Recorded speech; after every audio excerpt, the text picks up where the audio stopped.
What is up, guys? J-Ward here. As you can see, I'm doing a bit of work on my newspapers. And I figured that while I was working at my newspapers, because I do a flyer route, why not get a video out? So the video today, as I'm switching hats here, is about Life is Strange. A fun game that some of you may or may not have heard about, depending on. And if you would like me to play said game for the channel, use the gimmick in the upper corner somewhere. All you gotta do is say yes, and it's on the way. It's gonna take a bit of time, obviously, because, well, I need to save the money to do so. And, yeah, I don't have the money right now to get it, obviously. It's a 5-part episode, and I already have the first episode, so that's no problem.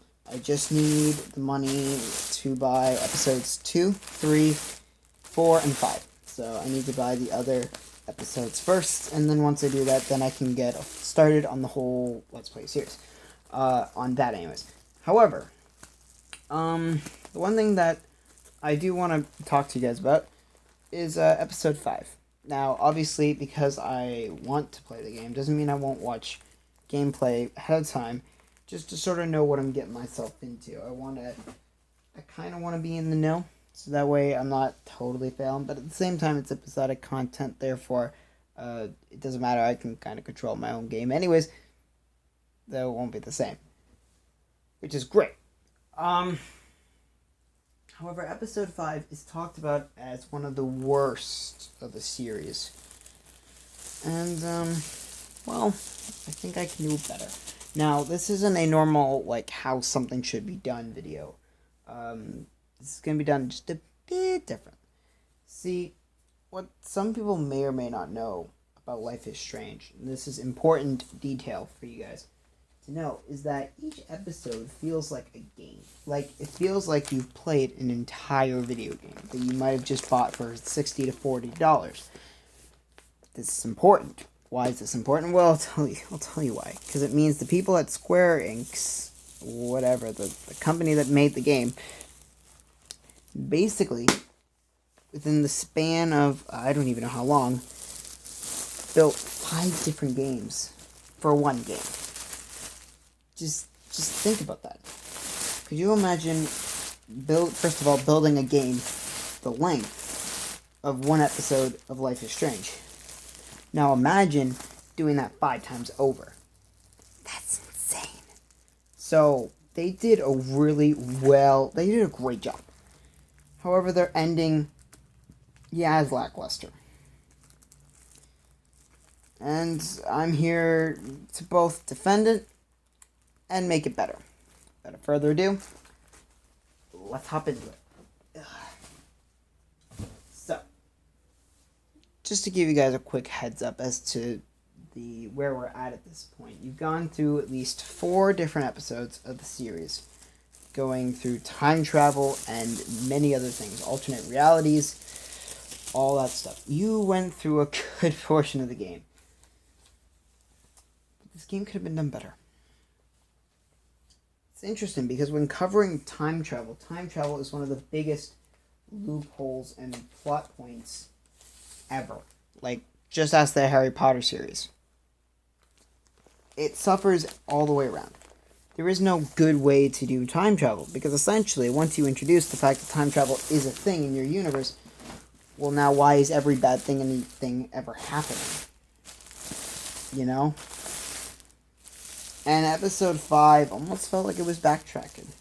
Realizing that this is a thing, and then they just kind of started to spam it. Like, everywhere. Which is a problem. To be honest, the game might have benefited from something a bit different. Creating a random YouTube channel, perhaps. Life is Strange, the first 4 episodes anyways, could have been released in either a live action or maybe gameplay form. All the way up to episode 4, which would lead to its actual release date, where you get started. It's really interesting too, because at one point in the 5th episode, you use a picture to travel back to the very, very beginnings of the game, which, in context, got me thinking, What if that was the beginning of the game? Like, they had uploaded, like, 4 episodes of Life is Strange, whether it be animated or real life. They uploaded 4 videos, just those 4 videos. And then once they got you back to that point, that's where episode 4 ends there, or whatever, and the game's released. So now you have all this context and all this stuff, and then you play through the game with this info. You watch the character go through this troublesome problems of, well, being a teenager. You learn all the things, and then it's up to you to make the choices. Think about that. Yes, it might have been doing what we've already seen, but in a new light, in a new perspective. Knowing that she can go through time and all that stuff is stuff that you learn and progress.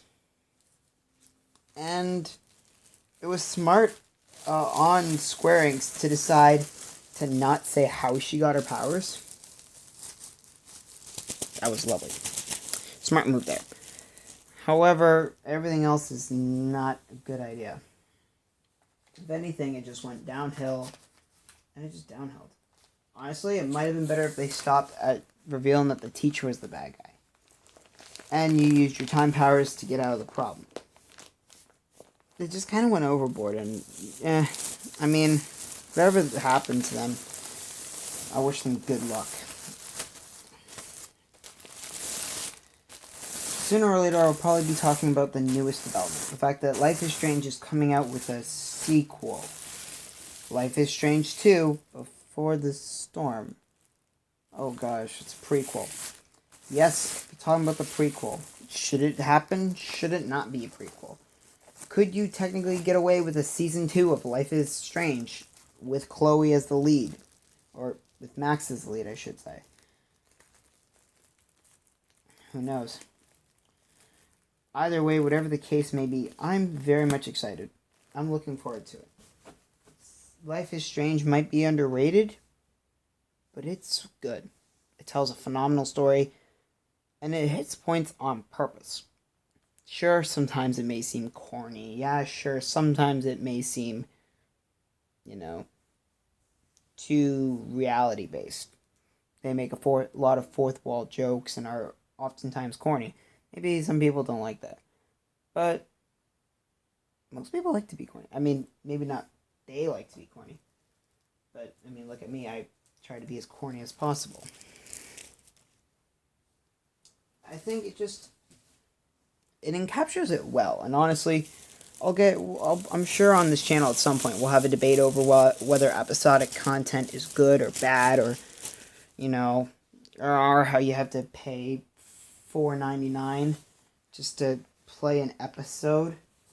I wish there was a way you can unlock it, to be honest with you. There was a way I could unlock the other episodes. So that way I wouldn't have to spend my money to progress. That's just me. I don't like to have to spend money to progress through games. I like to be able to go in and, play a game all the way through, from start to finish, not have to pay anything.